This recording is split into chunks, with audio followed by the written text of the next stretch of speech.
lahat ng sangkatauhan, maging matatag nawa ang bawat isa sa pananampalataya sa iisang Diyos na buhay, na patuloy na nagbibigay ng pagmamahal, mga biyaya, at pagpapatawad sa bawat isa sa atin. Manalangin. Para sa matagumpay na pagtatapos ng bawat isa, nahaharap para sa panibagong yugto ng buhay. Maging matatag ang kalooban at hindi basta susuko sa hamon ng buhay. Pagkos ay magkaroon ng lakas ng loob na ang lahat ng pagsubok ay malalampasan sa tulong at awa ng Diyos. Manalangin namin. Panginoon, dinggin mo ang aming panalangin.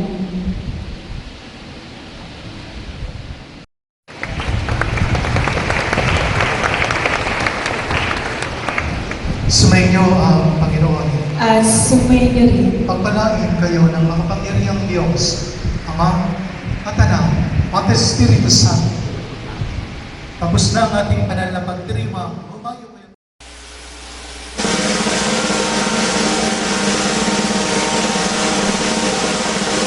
Nurturing the future of the industry. Serving for a better community. LSPU, where leaders begin.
Thank you, Madeline. But before I proceed with the introduction of our guest of honor and speaker, I will be delivering the message of our university president.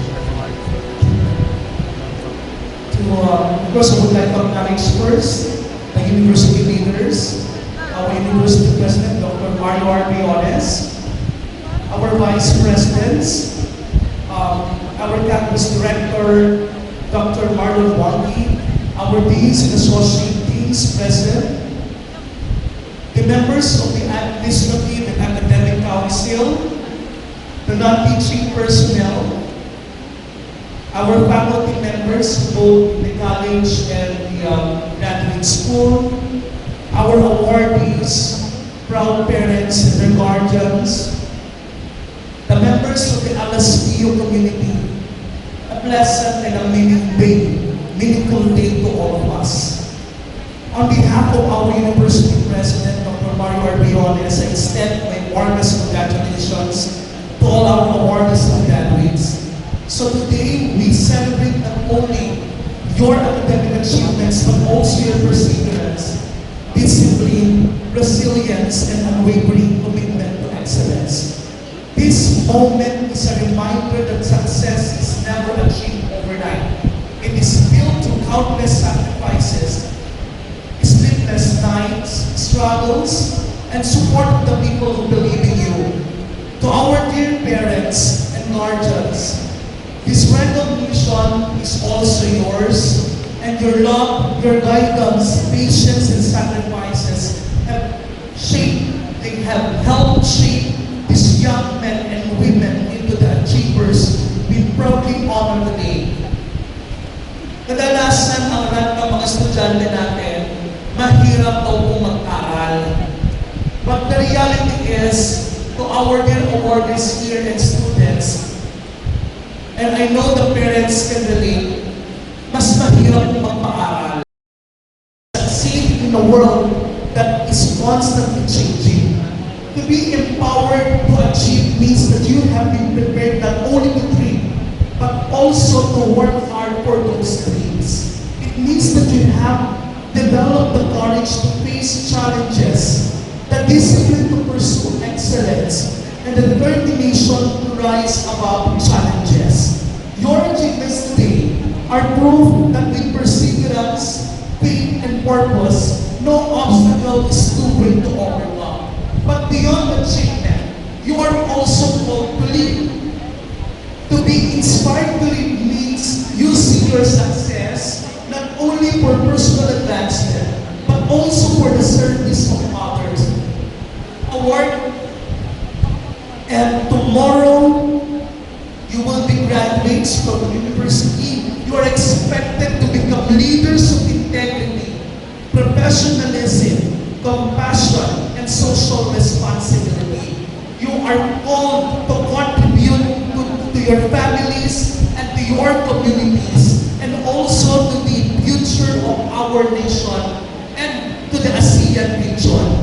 In this age of globalization, the world needs young leaders who can think critically, work collaboratively, embrace diversity, and respond to the demands of an interconnected world. So dear awardees, your recognition today is more than your medal and certificate. It is a symbol of your hard work. It is a testimony of your perseverance. It is a reminder that you are capable of achieving greater things. And may this achievement inspire you to continue striving for excellence, and may also remind you of your responsibility to lead with humility, purpose, and service. And of course, I would like to acknowledge our hardworking professors, the instructors, and the academic personnel of the university. Thank you for your dedication, your patience, commitment to guiding our students, and in the perspective din po ng ating mga kasamahan or ating mga guruan at mga non-teaching personnel. Sabi nila mahirap daw mag-aral. But imagine also the daily struggle of our professors now for faculty. So once again, on behalf of our university president, Dr. Mario R. Briones, congratulations to all our awardees, students, faculty, and the entire LSPU community. May you continue to make LSPU proud as you help shape a brighter future for our nation and ASEAN region. Maraming salamat po at mabuhay po ang LSPU.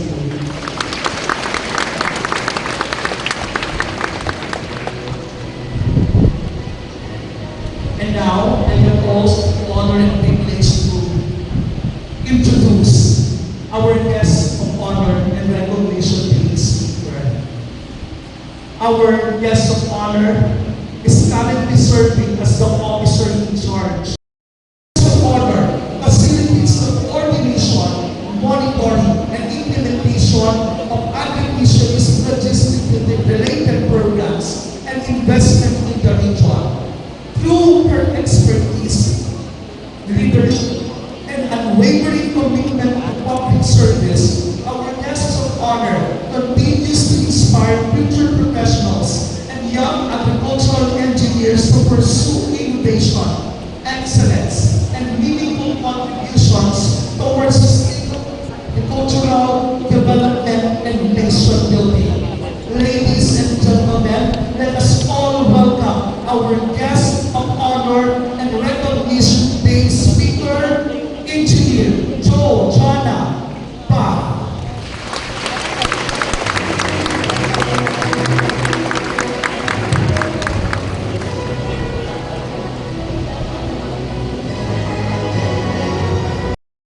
Parents, relatives, and guardians, and most importantly, the brilliant, resilient, and empowered awardees of today's Recognition Day.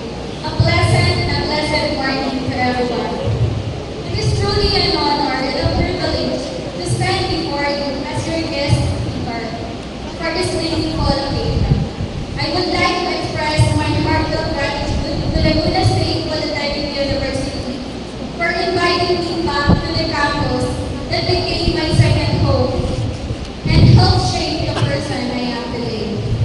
As I look around, I see talented people with great potential, and that inspires me.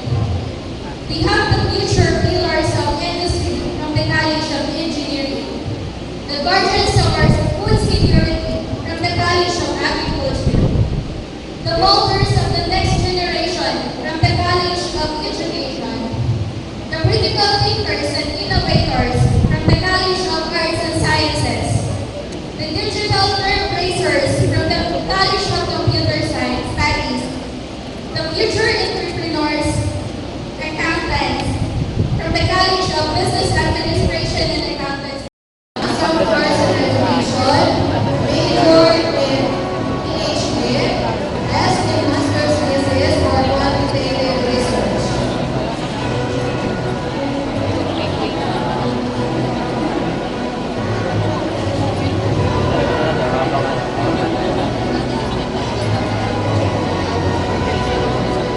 That quantitative research.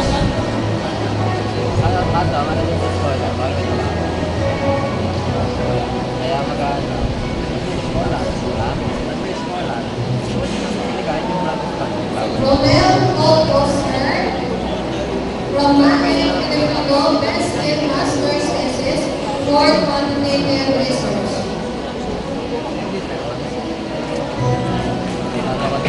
Catherine B. Compita from Doctor of Philosophy and Education, major in Educational Leadership and Management, Best in Dissertation for Quantitative Research. Rhea Francesca D. Silva from the Doctor of Philosophy and Education, major in Educational Leadership and Management, Best in Dissertation for Quantitative Research. Jenny C. Butler from the Doctor of Philosophy and Education, major in Educational Leadership and Management, Loyalty Award. Edward A. Bacalso for our Best in Master's Thesis. A round of applause for the awardees for the College of Computer Studies. Thank you so much.